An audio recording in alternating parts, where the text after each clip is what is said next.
Olá pessoal, tudo bem? Então, no tabuleiro aí, uma Ninzo Índia, jogada por ninguém mais, ninguém menos que Kasparov de brancas e Karpov de negras. Partida do Mundial lá de 84. Aquele primeiro match que foi suspenso, pessoal, quando o Karpov estava ganhando de 5-3. É, isso já aconteceu na história do xadrez.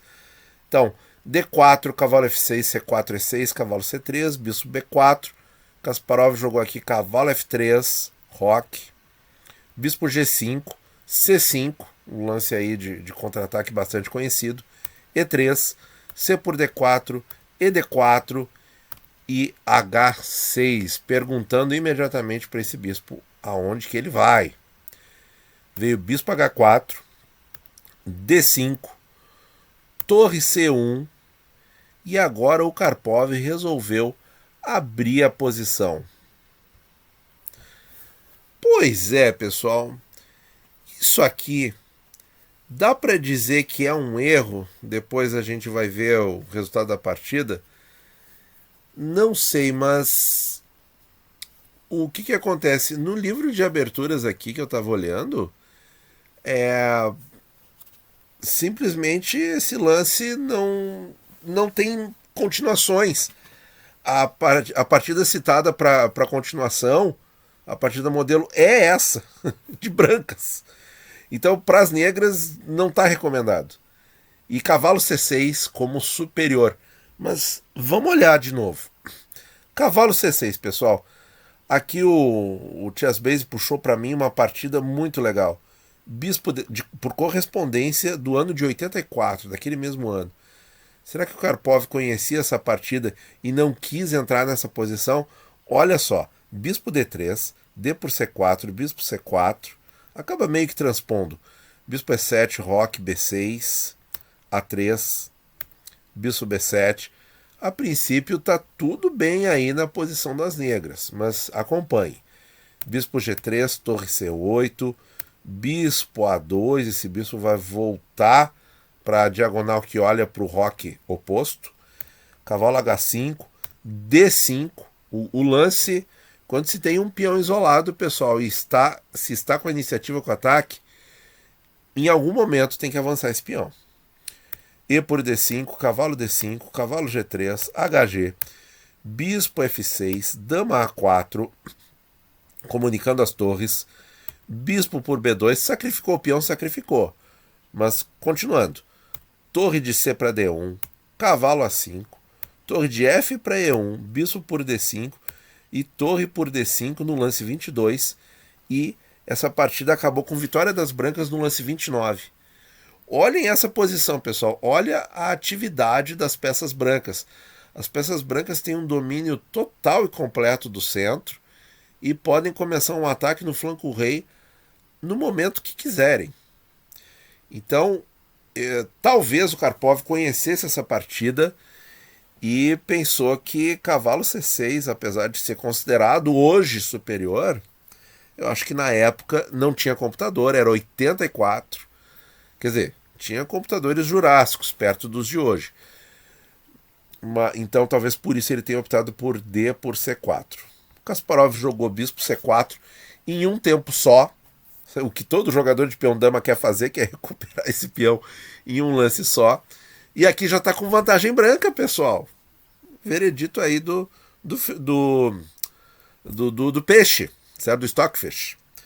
Cavalo C6, roque, bispo E7. Aqui sim nós estamos na partida aí Kasparov-Karpov, 31ª do Mundial de 84. Torre E1, B6, A3, tudo muito parecido com a partida por correspondência, né?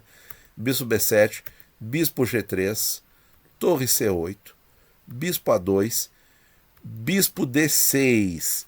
E agora, pessoal, brancas jogam e mantêm a vantagem. Quiz. Muito bem, pessoal. Quando o Karpov jogou bispo D6, a nossa reação mais natural é trocar esse bispo. Mas aí vem aquele conceito interessante que a gente vê alguns professores de xadrez falando, que é o seguinte: numa troca de peças, um dos lados sempre sai ganhando. Essa história de que a troca de peças é sempre igual, se for a mesma peça, no caso um bispo de casa escura por um bispo de casa escura, não é bem assim, é meio que mito, tá? É meio que mito.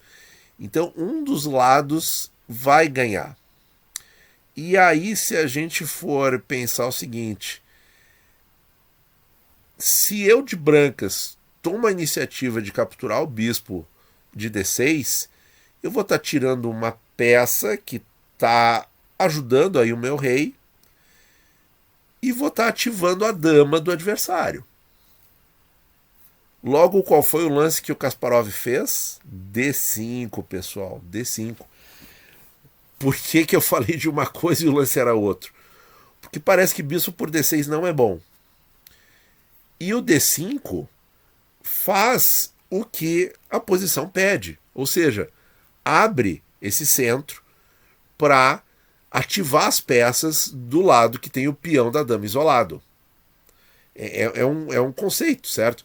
Quando você tem um peão dama isolado, você vai, voltando aqui, você vai tentar ocupar as casas fortes, que no momento é impossível.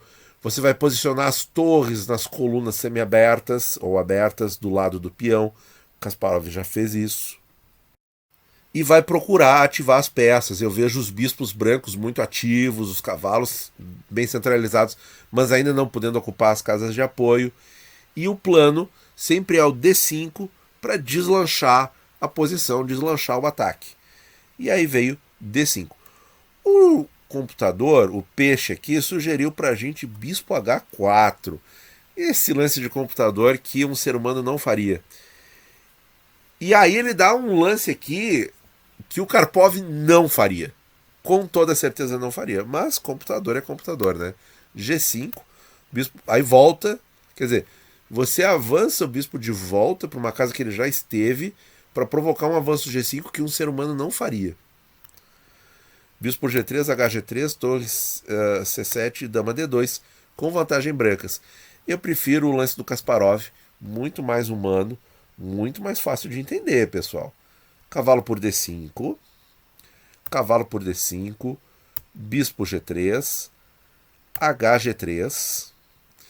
E estamos aí numa posição em que o dano que o Karpov fez na estrutura de peões do flanco rei do Kasparov simplesmente não é significativo, não é relevante, como vocês estão vendo claramente aí na posição. Veio E por D5 e agora bispo por D5. E aí, pessoal, lance 19. Lembra muito a posição da partida que foi no lance 22, só que era a torre ali. Aqui o Kasparov tem a dama atrás. Olha aqui essa posição. Claro, aqui as brancas estão praticamente ganhas estrategicamente. Na partida real, tá bem parecido com isso. Então, brancas com muita atividade, estão mantendo o peão, estão com o peão igual, o número de peões é igual. O bispo muito ativo, as torres muito bem posicionadas. A abertura aqui para o Kasparov foi um sucesso. Não tem outra palavra. Karpov jogou dama F6, tentando ativar a dama. E aí, será que o Kasparov conhecia aquela partida ou não? Eu acho que conhecia. Os dois conheciam. Dama 4. Muito, muito parecido. Eu acabei de mostrar a posição. Olha aqui, pessoal, voltando.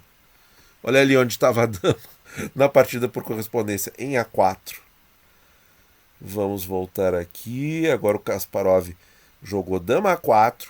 Veio torre de F para D8. Atacou o bispo. Torre de C para D1, defendeu o bispo. Olha aí as duas torres nas colunas centrais. Torre D7. E eu aqui como amador no xadrez, olhando esse lance. Tá certo, ele é um lance lógico, vai dobrar na coluna D. Vai... Enfim, vai atacar a peça menor que está ali. Mas as duas torres estão no ar, pessoal. Quer dizer, a torre de C8 está defendida pelo bispo de B7, mas elas estão desarticuladas por um lance. E aí o Kasparov aproveita. Quiz. Com essa dica que eu dei fica muito fácil, né, pessoal? Dama G4. Talvez a ideia fosse colocar a dama em A4 para trazê-la para o flanco rei. Mas olha aqui, ó. Olha só como esse lance só ajudou a posição branca, esse lance do torre D7. Porque agora o Karpov vai ter que perder um tempo defendendo a torre e ele ajudou o Kasparov a posicionar a dama de forma muito ativa, batendo no peão de G7. Torre de C para D8. Karpov conseguiu o que queria. Brancas jogam e ganham. Agora sim, o quiz, o grande quiz do vídeo, da partida. Bom, pessoal, esse é um dos lances assim memoráveis, jogado em contexto de partida de mundial. 31ª, pessoal. 31ª. Olha o tamanho, olha o que são os matches pelo título mundial hoje e olha o que eram nos anos 80. Muito tenso. E aqui o match tinha mais uma pimenta ainda. Quem sairia vencedor? Quem ganhasse 6 partidas primeiro, sem limite de partidas. Esse era o formato do match. E qual era o placar? 5-1 ou 2 para o Karpov. Quando chegou a 5-3, o match foi suspenso. E essa partida aqui, como vocês já sabem, o Kasparov ganhou. Então, olha a atenção e olha como realmente o Kasparov é uma figura histórica no xadrez. Qual é o lance? Dama por D7. Double exclamation mark. Dupla exclamação. Dama por D7. Que lance fantástico. Num campeonato mundial. Sacrifício de dama com torres dobradas. Não, isso é muito bonito. É muito fantástico esse lance. O Karpov ainda continuou jogando. Torre por D7.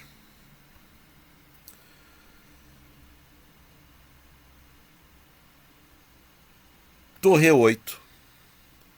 Rei H7. E bispo E4.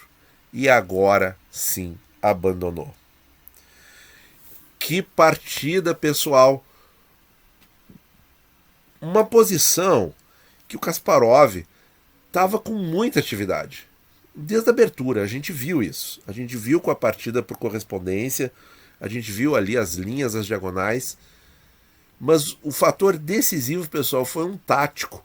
Foi um plano errado do Karpov, que foi avançar essa torre para D7. Esse lance aqui. Por isso que o dama G4 é muito importante, mas é um lance muito natural também. Você traz a sua dama para o flanco rei, ganha um tempo atacando a torre e deixa ela na cara do ponto G7. Como que esse lance vai ser ruim? Tem um cavalo aqui que em seguida pode chegar no ataque. Né? Mas esse sacrifício realmente, na minha visão, é um dos melhores em partidas de match mundial. Bispo E4 cheque e aí abandonou. Aí, pessoal, não é só dama por 2 torres. Vamos fazer aqui, só para a gente ter uma noção melhor. Avança aqui. Agora está ali. Restabelecido o equilíbrio material? Não. Não. Por quê? Porque esse bispo está caindo agora. E se o bispo sai, quem cai é o cavalo. E não tem como defender a peça menor. Então o Karpov vai perder, além da torre, mais uma peça menor e ainda vai estar levando torre dobrada na 7ª ou na 8ª fileira.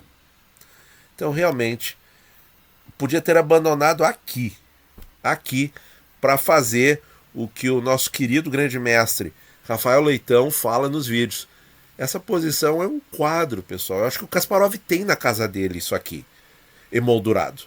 porque é demais. É uma posição memorável, incrível. Então, pessoal, espero que vocês tenham gostado aí do vídeo da partida. Muito obrigado por ouvir e bons jogos a todos.